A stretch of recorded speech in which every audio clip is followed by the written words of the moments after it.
Welcome back to the Top Notch Documentaries YouTube channel. Hitchhiking is not something that many people encourage. It's a well-known fact that serial killers love the transient victim, someone who has no known location, and so a lack of evidence presents itself upon them being reported as missing. For one young couple, their decision to hitch a ride to Mexico would prove fateful. Today I cover the story of Robert Ben Rhoades, a serial killer employed as a long-haul trucker who had set up a torture chamber in his truck's sleeping compartment. Hope you enjoy. 14-year-old Regina K. Walters was fed up.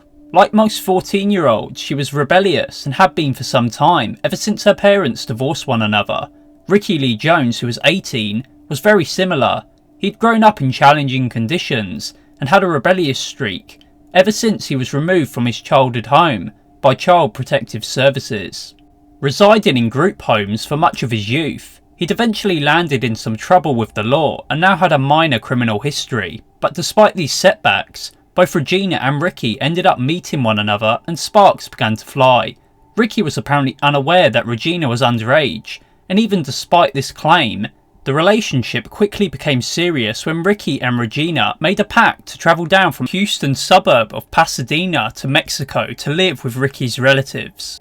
Many young teens run away and think that it's a great idea. However, this mutual decision would prove to be a terrible one. At first, Regina's mother wasn't all that worried about her daughter's status. Regina had run away before, but this time proved different when days passed. Regina's mother felt as though her daughter could have been kidnapped, and upon learning that she'd fled with Ricky, alarm bells began ringing. She posted flyers around El Paso and offered a reward incentive for any updates on Regina, but no new information surfaced, even when she reported her daughter missing to police. Time moved on, with no new updates, leads, or signs of Regina or Ricky. However, 6 weeks later, Regina's father received phone calls from a mysterious caller. He wanted to provide information, updates on Regina and her whereabouts. Eager to learn more, Regina's father listened intently as the man on the other end of the line asked if Regina had been found. No, he said. The man continued and said that he'd made changes to Regina. He said that he'd cut her hair and that she was in a barn. Is she dead? Regina's father asked. The caller hung up. Regina's grandmother received an identical phone call, and the phone calls were triangulated. They'd come from truck stops in Oklahoma and Texas, the locations being over 400 miles apart.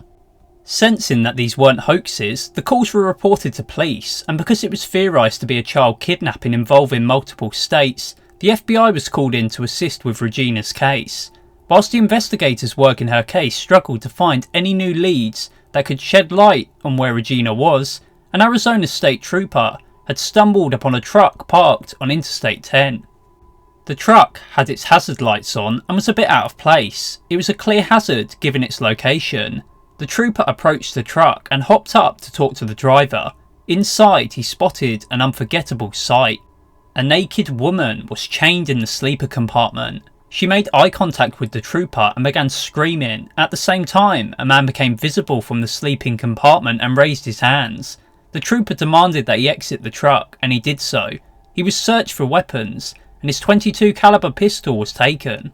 The man was handcuffed and placed into the trooper's truck, who made the best decision to call for backup. He then returned to try to free the still screaming victim. Backup showed soon after, and the man, identified as Robert Ben Rhoades, had been crafty. He'd managed to manoeuvre the handcuffs from behind his back, and they were now in front of him. He could have easily managed to have broken free from the police cruiser and silently ambushed the trooper before fleeing back onto the Arizona interstate. Who knows what evil intent lurked inside his mind.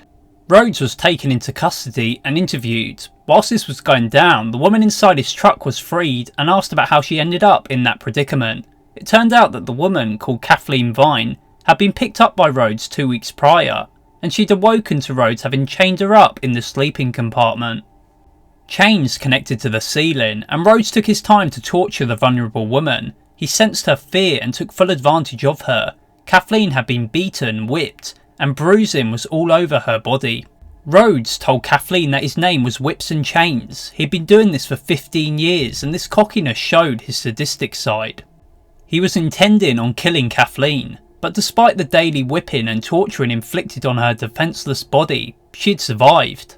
Now, investigators had physical evidence like Rhodes' rape kit briefcase and his torture-rigged truck itself, but Kathleen had been mentally screwed up by everything.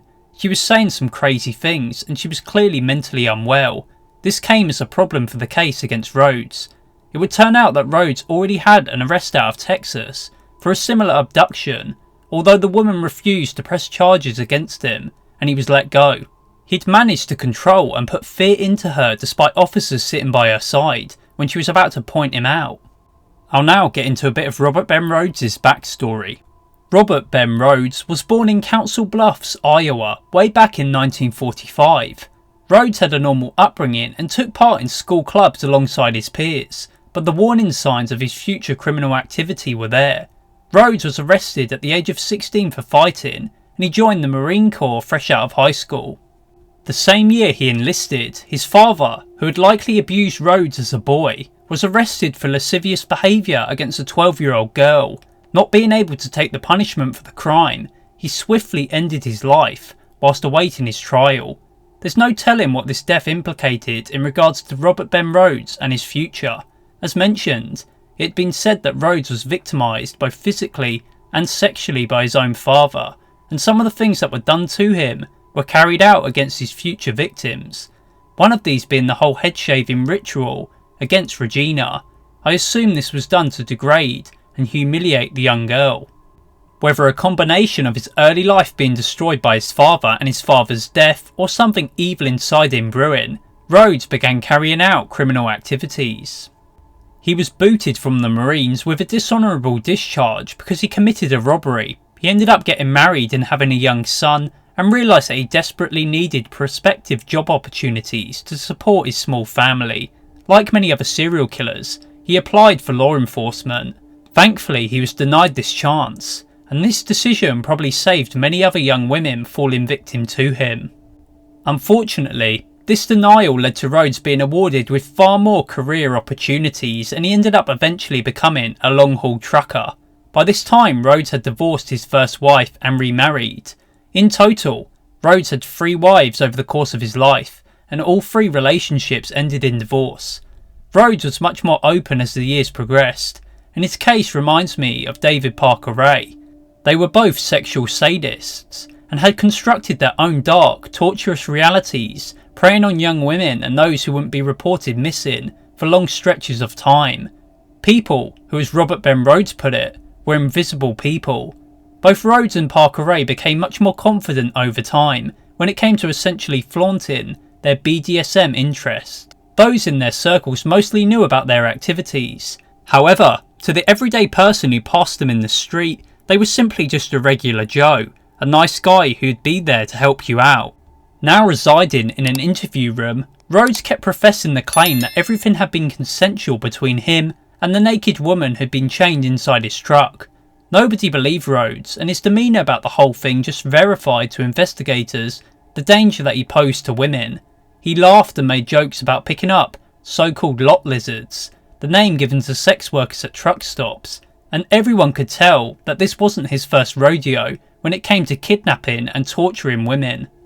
Rhodes was subsequently held in custody on kidnapping and sexual assault charges. However, the case against him relied on victim testimony. Given the victim being severely traumatised by Rhodes during her time in his presence, the case wasn't looking all that good. The victim was suffering from mental illness and was saying things that would make her appear unwell and non-credible on the stand. Still, everyone believed her story of being picked up and held hostage. Even more chilling, everyone believed her account of how long Rhodes had been active. 15 years is a long time, and Rhodes was constantly moving, leading the transient trucker lifestyle from state to state. Hell, he'd even been up to Canada. There was no telling just how much damage he'd done.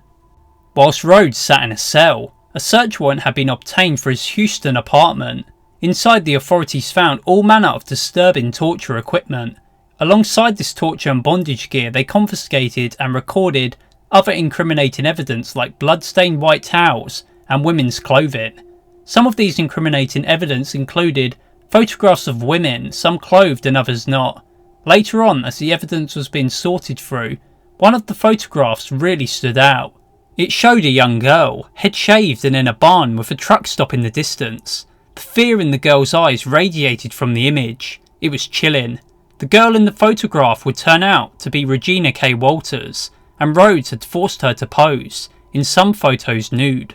7 months following her and Ricky's initial missing persons reports being filed, Regina's mummified body was found in a barn scheduled for demolition 700 miles from Pasadena in Greenville, Illinois. The farmer was doing one final barn inspection and came upon her remains. Baling wire had been twisted around her neck, a clear sign of a sadistic serial killer. The whole method of murder was cruel, and the crime scene suggested that it was the work of a methodical serial killer. An anthropologist had to be called in to help with the identification process, and through dental records and a bit of good luck, Regina K. Walters was identified and connections to Rhodes kept coming. The truck stop behind the barn and the close proximity to interstates being major ones. Upon pairing the body to Regina, Ricky was sought as he could provide some information. However, he was still just a missing person, and investigators already suspected that he'd been killed. The crime scene expressed the offender profile as an older white man who'd had an affinity for sadistic torture. Ricky loved Regina and demonstrated love and affection toward her. Why would he ever kill her? As Rhodes now became the main suspect, more evidence pointed toward this assumption. Regina would be tied to Rhodes for another documented piece of evidence, her notebook.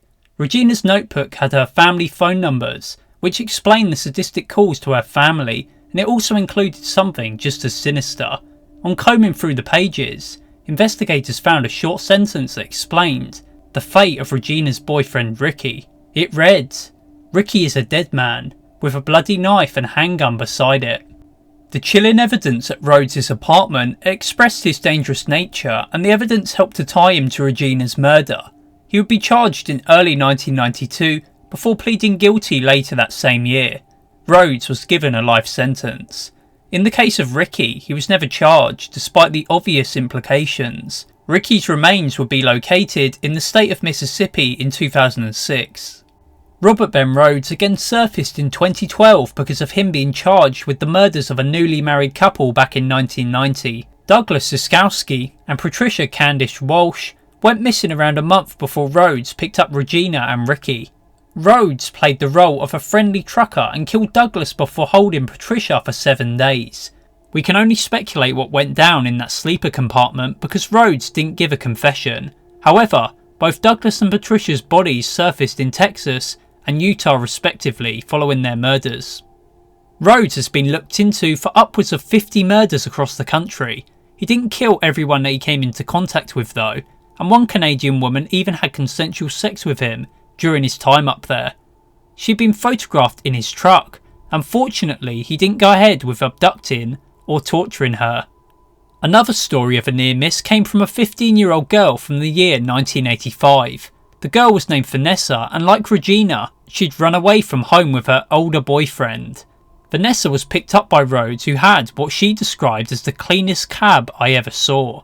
He was normal at first and welcoming, but as the hours passed on the road, his personality changed. He began laughing about a dead girl in a dumpster and asked if Vanessa had ever heard of the Laughing Death Society. Real nut right here. Rhodes didn't waste any more time and pulled over to the side of the road right by Woodland. He pulled out a knife and told Vanessa to get into the sleeper area. She refused and he instead told her to run. Vanessa fled the truck and ran into the woodland. She remained hidden, only leaving from the tree line when the man's truck drove off back onto the interstate. Vanessa survived, but many other young women weren't so lucky. This has been the case of serial killer Robert Ben Rhoades. As always, thank you for watching.